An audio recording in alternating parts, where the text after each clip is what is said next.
you have a good guideline for how long a CMMS implementation should take, or how to resource it correctly to make it the most successful?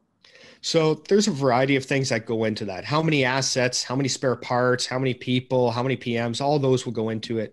Also, what's the current level of data quality in an existing CMMS? If we have to spend a tremendous amount of time cleansing that data, preparing it, adding to it, removing the redundant or old equipment, that's going to expand that time. There is a book, I can't remember the author, but it's successfully utilizing CMMSs.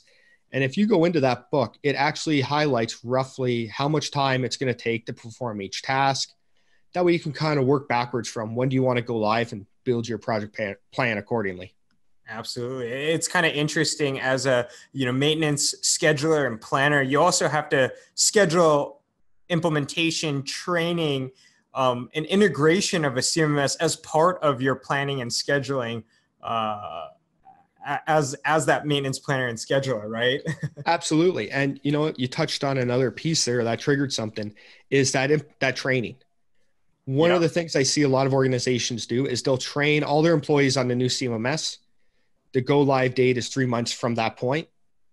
So they train them, nobody uses it for 3 months, and then they're expected to go live and use it perfectly right away. Like, we have to train them right when they're going to use it and provide some refresher and follow-up training to make sure that they actually know how to use the system.